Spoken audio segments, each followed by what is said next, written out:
ಸಲ ಹೇಳ್ತಾ ಇದಾರೆ. ಹೌದು ಅವರು ಡ್ರ್ಯಾಗನ್ ತೆಗೆದಿದ್ದು ಹೌದು ನಿಜ. ಸಿಗ್ತಲ್ಲ ಸರ್, ಪುನಃ ನಾನು ಯಾಕೆ ಹೇಳಿ ಸರ್ ಈಗ ಅಲ್ಲಿ ನೀವು ಅವ್ರ ಪರಿಚಯ ಇದ್ರ ಯಾರೂ ಗೊತ್ತಿಲ್ಲ ಸರ್. ಇದೆಲ್ಲ ಹೇಳ್ತೀನಿ. ಲಾಸ್ಟ್ ಒಂದು ಮಾತು ಹೇಳ್ತೀನಿ ಸರ್, ದಯವಿಟ್ಟು ಸರ್ಕಾರಕ್ಕೆ ಒಂದು ಕೇಳ್ತೀವಿ. ಈ ದರ್ಶನ್ ಫ್ಯಾನ್ಸ್ ಯಾರು ಇದ್ದಾರೆ ಅವ್ರಿಗೆಲ್ಲರಿಗೂ ಪಾಪ ಸಾಕ್ಷರತೆ ಇರಲ್ಲ,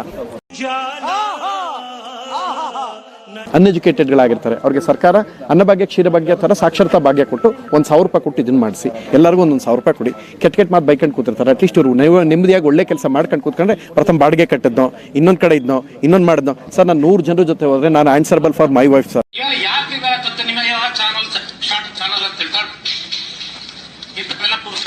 ಬೇರೆ ಯಾವನಿಗೂ ಅಲ್ಲ ಸರ್. ಯಾಕೆ ಅವ್ರ ಕಡೆ ಅವ್ರದಕ್ಕೆ ಏನಾರು ಹೋಗಿದೀವ?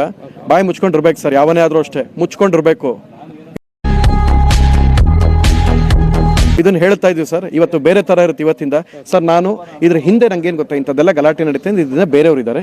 ಯಾರು ಸರ್, ಒಬ್ಬ ವೆಪನ್ ಅವ್ರ ಜೊತೆ ಜೈಲಲ್ಲಿ ಇದ್ದಂತಹ ಬ್ಯಾರೆ ಇದರವರೇ ವೆಪನ್ ತೋರಿಸಿದ್ದು. ನನಗೆ ಬೇರೆ ಬೇರೆ ತರ ಎಲ್ಲ ಏನೋ ಸ್ಮೆಲ್ ಬರ್ತಾ ಇದೆ. There are lot of things happen. ಅದರಿಂದ ಇನ್ನೊಂದು ಕೇಸಿಗೆ ಲೀಡ್ ಆಗುತ್ತೆ ಅಂತ ಸುಮ್ಮನಿದ್ದೀನಿ ಸರ್. ಬಾಯಿ ಮುಚ್ಕೊಂಡು ಇದ್ರೆ ಸರಿ ಸರ್. ನಿಮ್ಗೆ ಹೇಳ್ತಾ ಇದ್ದೀನಿ, ನಿಮಗೆ ಹೇಳ್ತಾ ಇರೋದು ಇವೆಲ್ಲ ಮಾಮೂಲು. ಕಂಟ್ರೋಲ್ ನಿಮಗೆ ಹೇಳ್ತಾ ಇರೋದು ದರ್ಶನ್ ಅವ್ರಿಗೆ ಅಂತಲ್ಲ, ಯಾರು ಹಿಂದೆ ಇದೀರಾ ಪುಣ್ಯಾತ್ಮರಿಗೆ ಸರ್. ಅದ್ರಲ್ಲಿ ಪುಟ್ಟರಾಜು ಅಂತಿದ್ರೆ ಪುಟ್ಟರಾಜುಗೆ, ಮಾದೇವಪ್ಪ ಅಂತಿದ್ರೆ ಮಾದೇವಪ್ಪಂಗೆ, ಟ್ರಂಪ್ ಇದ್ರೆ ಟ್ರಂಪ್ಗೆ ಸರ್. ಅಂದ್ರೆ ಯಾರು ಇರ್ತಾರೆ ಗೊತ್ತಲ್ವಾ ಸರ್ ನಿಮಗೆ? ಅಧಿಕೃತ ಪೇಜಲ್ಲಿ 2000 ಟ್ರಾಲ್ ಮಾಡಿಸ್ತೀರಾ. ನಾನು ಬಾಡಿಗೆ ಕೊಟ್ಟನ ಇಲ್ಲ, ನಿಮ್ಮ ಅಪ್ಪ ಕೊಡ್ತಾನೆ ರೀ ಬಾಡಿಗೆ ನನಗೆ? ನಿಮ್ಮ ಅಪ್ಪ ಕೊಡ್ತಾನ?